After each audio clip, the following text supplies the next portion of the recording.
Oh, good evening and welcome to Tucker Carlson Tonight. On April 24th of last year, and you may have missed this, the state of California finally achieved what the green movement has dreamt about for decades. It happened.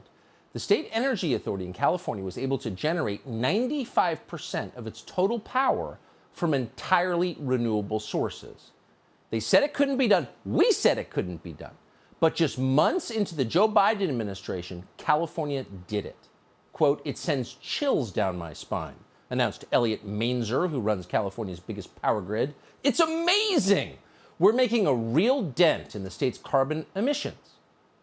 April 24th, 2021, ladies and gentlemen, remember that date.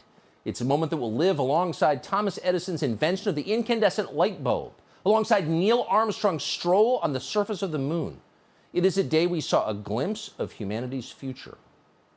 That's what the news accounts told us. But actually, there were some caveats to this achievement.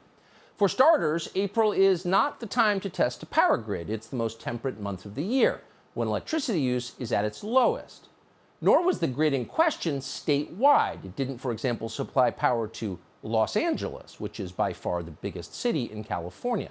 And now that we're being honest, it wasn't entirely renewable. As the LA Times conceded in a far lower paragraph, despite its press release about renewables, the state of California was actually, quote, also burning a bunch of natural gas. Now, according to scientists, natural gas qualifies as a fossil fuel and is not technically renewable. And then there was this amazing but thoroughly downplayed fact. The green energy miracle that sent chills down the spines of California power executives, the event they described as, quote, amazing, lasted for a total of, can you guess? 4 seconds. Not days or hours, seconds. 4 seconds. That's what California politicians were bragging about. 4 seconds of not actually renewable energy. But the celebration obscured an inconvenient fact. Just a few months earlier, in mid-August, California's green energy grid had collapsed completely. 500,000 residents lost power in the middle of a heat wave. Grid operators warned it was about to get a lot worse. From late afternoon until evening, they predicted. At the times, people returned to their homes and were hoping to use electricity, as some Americans do. The state would be short thousands of megawatts, and that meant that millions of Californians would be without any power whatsoever. And that would be a catastrophe, an undeniable one. So to fight it, the state implemented a strategy the developing world has come to know well: rolling blackouts.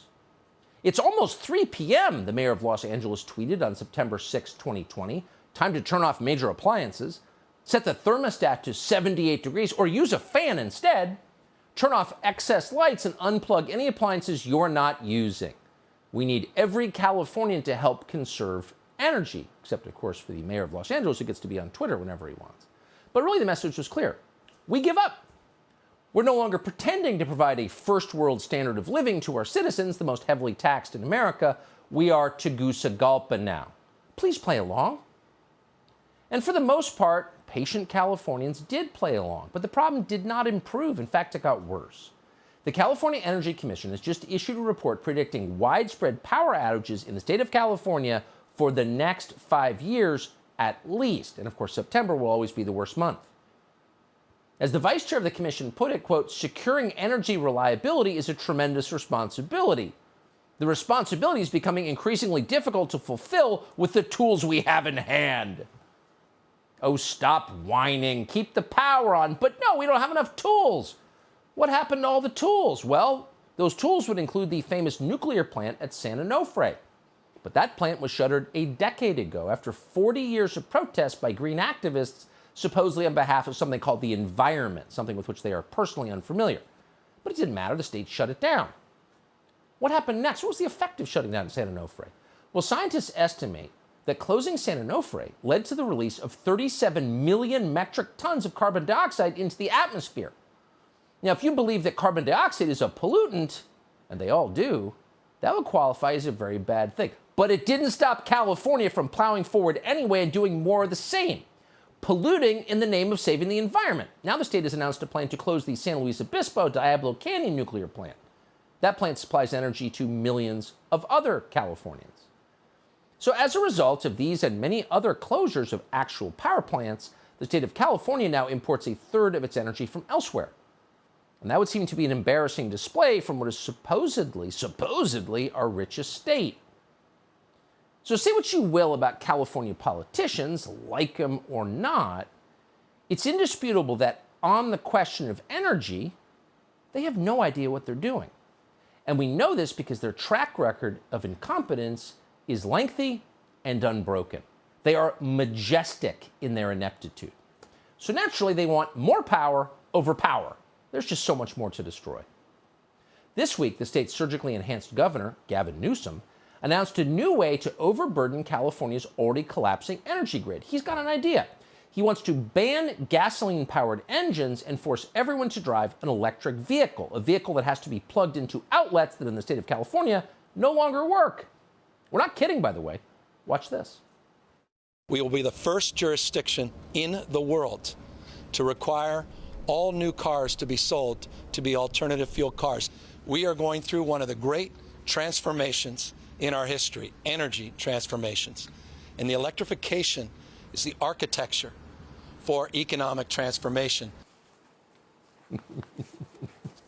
So here's a guy who's never had a job, who couldn't fix a broken lawnmower, lecturing you about energy and architecture and transformation. The same guy who's presided over a state that can no longer power your washing machine is telling you he's going to control what kind of car you drive. Now, just think broad for 1 second. If that guy can tell you what kind of car you're allowed to drive, what can't he tell you? Why can't he tell you what kind of job you can have, what kind of food you can eat, who you can sleep with? So, of course, the instinct behind all of this is totalitarian, which is to say total control over you. And banning the gas engine is, among many other things, an attack on your autonomy. Electric vehicles can be, above all, controlled by the people who control the grid. And that means the next time that California's energy regulator decides to shut off the power, you can't go anywhere. You can't leave California. Now, a few things you might notice about this. First, they're doing this because they're so concerned about carbon emissions. And burning fossil fuels adds to carbon emissions and is destroying the planet. If you actually were worried about that, what's the first thing that you would ban? Well, private jet travel, obviously. Private jet travel emits a lot of carbon. In just 60 minutes, a private jet emits more carbon dioxide, in fact, than the average American household emits in 3 months, in one flight. So private jet travel is responsible for more greenhouse gases than, the nation of Denmark. Commercial planes pollute at a rate about 15 times higher than commercial planes. So you would think, since most people who fly private are affluent by definition, and the global warming cult is the most popular with the affluent, that these same people would have given up private jet travel because it's just such an obvious offense against the climate. But no, just the opposite. Private jet travel has become more popular since the pandemic. Business jet travel is up more than 22% since 2019. More than 70% of all private jet flights take place in the United States. What are they doing? Well, they're ferrying politicians like Gavin Newsom, who does not fly commercial, and of course celebrities like Taylor Swift. Famously, her jet emitted 8,300 tons of carbon this year so far. Ooh, interesting. So if you're looking to reduce carbon emissions, you would think they'd worry a little less about your minivan and a little more about their G4. Oh, but they're not worried at all about their G4. And that's why Taylor Swift and Gavin Newsom and Nancy Pelosi and all the other people out there lecturing about climate will never give up their private planes. Because when you fly private, you're not only immune from COVID law, you don't have to wear a mask on a private plane. Were you kidding? You poor or something? Shut up. But you're also immune from the immutable laws of climate change. So California has no interest in preventing people who are making the rules, like Gavin Newsom, from traveling any way they want. They want to control the way that you travel. Now, that's California. So you are tempted to say, well, okay, California is beautiful, but it's obviously run by lunatics who are turning it into a third world country, so maybe this is just part of their slate of ideas to wreck the prettiest place on the planet. But no, it's not just California. It's not just happening there. It's also happening in more reasonable places like Virginia. Law in Virginia currently requires gasoline cars to be phased out by 2035, which is pretty soon. The states of Massachusetts and Washington have similar laws. So does New York, so does Oregon. In all, 15 states have supported California's plan to force zero-emission vehicles, none of which are actually zero emission. They're just electric and can therefore be controlled by the energy grid and the regulators who oversee it. And it's not just 15 states, it's the federal government. According to the Biden administration, everybody will be required to drive an electric car by 2035. We obviously are all in on making sure that we meet the president's goals of getting to 100% clean electricity by 2035 and net zero carbon emissions by 2050. And, if you drive an electric car, this would not be affecting you, clearly. There's no reason why you have to pay $4 or $5 a gallon for gasoline when you can have an all-electric vehicle. After waiting for a long time to have enough chips in this country to finally get my electric vehicle, I got it and drove it from Michigan to here this last weekend and went by every single gas station. It didn't matter how high it was. The more pain we are all experiencing from the high price of gas, the more benefit there is for those who can access electric vehicles.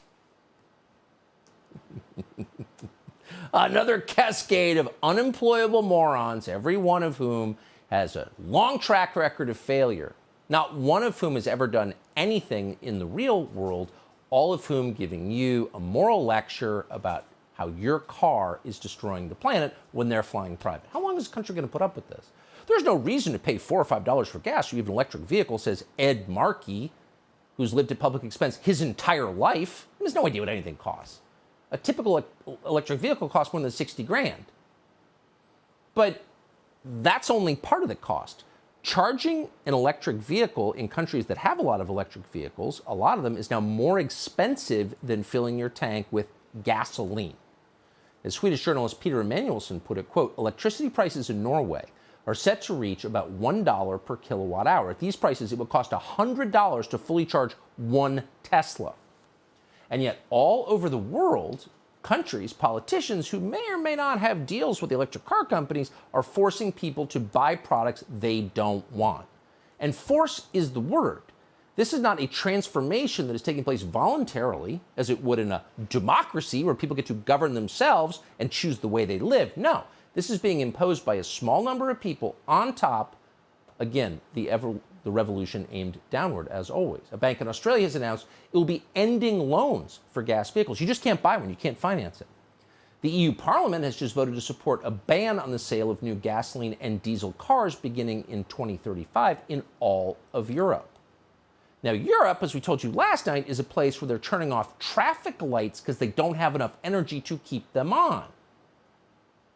So how is this going to work? Well, the fact it's happening at all is amazing. Take 3 steps back.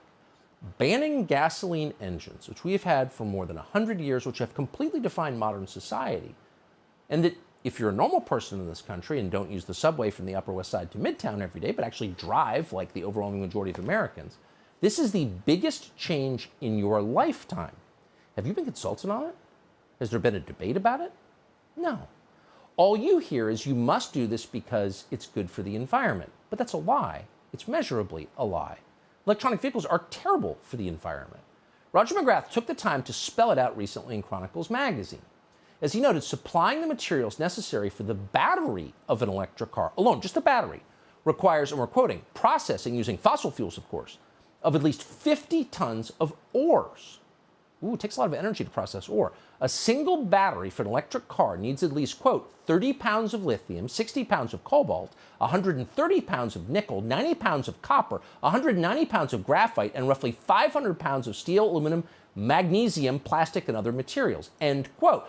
All of which are derived from mining. Oh, where's that mining going to take place? Well, in third world countries with no environmental regulations whatsoever. How is this good for the environment? Speak slowly so we can understand. And yet in California, under Gavin Newsom's new order, every vehicle would require those materials. Here's the problem. We don't have that much lithium or cobalt in the United States. So where are those elements going to come from, which are required for electric vehicles? Oh, well, lithium mines in China. Did you know the answer to that already? Probably did. And the Congo. Let's go exploit Africa so we can feel virtuous. As the New York Times reported last year, and we're quoting, production of raw materials like lithium, cobalt, and nickel that are essential to electronic vehicle technologies are often ruinous to land, water, wildlife, and people. End quote. And by the way, land, water, wildlife, and people are exactly the four things that the environmental lobby has no interest at all in. They don't care about the land, they don't care about the water, they don't care about the wildlife, and they don't care about the people. It's not about that at all. It's a religion. It's about making them feel like good people and increasing their control over you, period. And by the way, none of this even addresses the national security implications of this. Just as with solar panels and wind turbines, the materials required for electric vehicle batteries come from, and you know the answer, China. China processes 40% of the world's raw lithium. China's market share for lithium-ion batteries is about 80%. That's according to Bloomberg. And even if we somehow avoid that problem by mining lithium volcanoes in, say, Nevada and polluting the environment there, then what? Well, then you have hundreds of millions of Americans dependent upon cars that the government can turn off in a second that are, by the way, running software that tracks your every movement. Now, in a high-trust society where everyone thinks the government's on their side, a society that hasn't just hired 87,000 armed IRS agents to crush small business and anyone who doesn't vote for them, in a society like that, like maybe Sweden 30 years ago, that'd be totally fine because we trust that they're on our side. But in a country in which the President of the United States is giving a speech 2 days from now declaring half the population a criminal element, probably not a good idea to turn your vehicle over to those people. This is the vehicular equivalent of digital currency. Electronic vehicles are a disaster for the energy grid, a disaster for the environment, and a disaster for your personal autonomy. If this happens, it will represent the single biggest change in the way you and your family live in generations. And yet, no one's even talking about it. Glenn Youngkin, to his credit, is talking about it. He's the governor of Virginia. Subscribe to the Fox News YouTube channel to catch our nightly opens, stories that are changing the world and changing your life. From Tucker Carlson Tonight.